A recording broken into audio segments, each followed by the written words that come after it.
សូមជួបជាមួយនឹងខ្ញុំសាជាថ្មីជាមួយនឹងព័ត៌មានថ្មីថ្ងៃនេះខ្ញុំចង់លើកព័ត៌មានមួយមកនិយាយគឺព័ត៌មានកូនកំពុងតែពេញស្រឡាញ់ស្រាប់តែត្រូវបាត់បង់ក្នុងរយៈពេលដ៏ខ្លីឪពុកម្ដាយបានត្រឹមតែស្រែកទៅហូរយំគ្រាន់តែចំណងជើងហ្នឹងចង់ទឹកភ្នែកបាត់ហើយខ្ញុំភ្នំពេញមានករណីដ៏រន្ធត់មួយបានកើតឡើងបង្កការភ្ញាក់ផ្អើលដល់ប្រជាពលរដ្ឋកាលពីវេលាម៉ោង 9:30 នាទីព្រឹកថ្ងៃទី 8 ខែសីហាឆ្នាំ 2017បន្ទាប់ពីជីដូនម្នាក់ទិញដីមួយរថយន្តកូរ៉េយកទៅចាក់ក្រោមទ្រឹងននោងមិនទាន់ទាំងឲ្យលុយផងស្រាប់តែទៅកង់បើករថយន្តប៊ីសកិនចៅប្រុសអាយុ1ខួបកន្លះស្លាប់នៅនឹងចំណុចផ្លូវលំស្ថិតនៅភូមិព្រែកតាឡុងសង្កាត់ចាក់អង្រែក្រោមខណ្ឌមានជ័យចាបងប្អូននេះមើលរូបភាពទៅនេះជាក្មេងដែលត្រូវទៅកង់ឡានគាត់កិនក្មេងប្រុសរងគ្រោះមានឈ្មោះសំទោក្មេងប្រុសរងគ្រោះមានឈ្មោះហឹមលីហួរអាយុ1ឆ្នាំកន្លះស្នាក់នៅផ្ទះកាត់ហេតុខាងលើមានឪពុកឈ្មោះផុចច័ន្ទរតនាអាយុ24ឆ្នាំមុខរបរកម្មកររោងចក្រកាត់ដេរម្ដាយឈ្មោះប៉ែនចន្ទថេនអាយុ25ឆ្នាំមុខរបរលក់ដូរនៅផ្សារចានេះគឺជារូបភាពម្ដាយរបស់គាត់ចារូបភាពម្ដាយរបស់គាត់ទៅហូរយំខ្លាំងមែនទែនអ្នកណាដែលមិនសោកស្ដាយខ្លាំងលោកឲ្យកកូនបានស្លាប់គឺជារឿងមួយដែលយើងនឹកស្មានមិនដល់ហើយគឺជារឿងម្ដាយទាំងអស់គ្រួសារទាំងអស់ដែលមិនចង់បាត់បង់ចាតោះបើយើងបន្តទៀតបើតាមសម្ដីឪពុកក្មេងប្រុសរងគ្រោះបានដឹងថាគាត់មានកូនប្រុស2នាក់កូនប្រុសដែលស្លាប់ជាកូនប្អូនជារៀងរាល់ថ្ងៃតែងតែផ្ញើឲ្យនៅជាមួយម្ដាយបង្កើតជាអ្នកមើលថែទាំនៅព្រឹកកើតហេតុម្ដាយគាត់បានទៅទិញដីមួយត្រូវរថយន្តកូរ៉េពណ៌ខៀវពាក់ស្លាកលេខភ្នំពេញ 2A8913 យកមកចាក់នៅក្រោមរោងននោង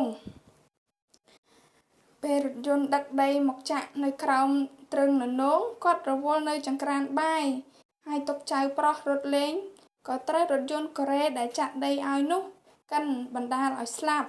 ទើបអ្នកជិតខាងទូរស័ព្ទប្រាប់ប្តីប្រពន្ធមកដល់ផ្ទះមើលកូនប្រុសទប់ទឹកភ្នែកមិនបានជាប់ទេដោយមិនដឹងថាត្រូវនិយាយយ៉ាងម៉េចបានត្រឹមតែនាំគ្នាយំសោកស្ដាយកូនតែប៉ុណ្ណោះចាគាត់សោកស្ដាយខ្លាំងមែនទែនកូនខំចាំមកតាំងពីបាតដៃខ្នងក្រហមងាលតាមតែបានប៉ុណ្ណឹងហើយកូនអាយុ1ខួបបងប្អូនគឺជាក្មេងដែលកំពុងតែពោពេញស្រឡាញ់មែនទែនចា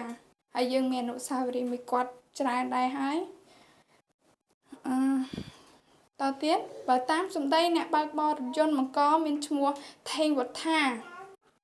ភេទប្រុសអាយុ42ឆ្នាំមុខរបរបើក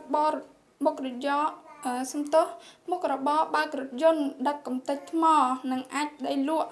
បានឲ្យដឹងថាមុនកើតហេតុក៏បានដឹកអាចដីពីក្រុងតាខ្មៅតែត្រូវស្ត្រីជាជីដូនក្មេងប្រុសរងគ្រោះបានសួរគាត់ថាលក់ថ្លៃប៉ុន្មានគាត់ប្រាប់ថាលក់តែ20000រៀលទេចានេះគឺជារូបភាពដីកំណើដីដែលគាត់ដឹកហ្នឹងចាគាត់យកដីហ្នឹងយកមកចាក់នៅក្រោមននោងហ្នឹងមែនពេលនោះស្ត្រីជាជីដូនក្មេងប្រុសរងគ្រោះបានឲ្យគាត់ចាក់ដីក្រោមទ្រឹងននោងរួចមិនទាន់យកលុយផងទើបតែឡើងបើករថយន្តដាក់អែបខាងសិនមិនបានឃើញក្មេងប្រុសរត់ចូលក្រោមរថយន្តកង់ឡានខាងមុខផ្នែកខាងឆ្វេងទេទាល់តែឮប្រជាពលរដ្ឋស្រែកទើបគាត់ឈប់រថយន្តទើបដឹងក្រោយមក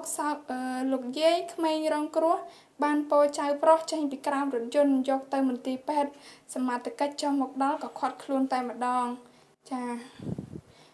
នេះគឺជាកំហុសអចេតនាគាត់អត់បានឃើញកូនក្មេងរត់ទៅលេងចាណាមួយក្មេងវាលពឹសយើងក៏អត់បានដឹងទៀតហើយនឹងគឺជាការធ្វើប្រហែសមួយដែលពុកម្ដាយជីដូនជីតាគាត់ប្រហែសពេក សមត្ថកិច្ចផ្នែកវាស់វែងខណ្ឌមានជ័យបានប្រាប់ថារថយន្តដឹកដីបើកបរមិនប្រយ័ត្នកូនក្មេងប្រុសបណ្ដាលឲ្យស្លាប់នៅកន្លែងកើតហេតុហើយសមត្ថកិច្ចចុះមកដល់កន្លែងកើតហេតុធ្វើការឃាត់ខ្លួនបុរសបើកបររថយន្តនិងទំនាក់ទំនងការិយាល័យនគរបាលចរាចរណ៍ផ្លូវគោកស្នងការរាជធានីភ្នំពេញចុះមកវាស់វែងយកទៅរក្សាទុកជាបណ្ដោះអាសន្នសិនចាបងប្អូនមើលនេះគឺជារូបភាពតែកង់ឡានដែលបានបើកដីកិនកូនក្មេងនោះចានេះគឺជារូបគ្រួសារសពរូបគ្រួសារកូនក្មេងដែលបានស្លាប់នោះគឺគាត់ពិតជាមានភាពស្ោកស្ដាយខ្លាំងណាស់ដែលបានបាត់បង់កូនបាត់បង់ចៅជាទីស្រឡាញ់ចាយើងសាកគិតមើលបើសិនជារឿងនេះបានកើតឡើងមកលើរូបយើងវិញតើយើងមានអារម្មណ៍យ៉ាងណាមានអារម្មណ៍ឲ្យអណ័យអធមខ្លាំងមែនទែននៅពេលដែលយើងបាត់បង់មនុស្សជាទីស្រឡាញ់ចាក់ចេញពីយើងទៅចាខ្ញុំអស់អីនិយាយជាប៉ុណ្ណឹងហើយចឹងបើសិនជានិយាយខុសអានខុសត្រង់ណាសូមខន្តីអភ័យទោសហើយយើងនឹងជួបគ្នានៅព័ត៌មានក្រោយៗទៀតសូមអរគុណ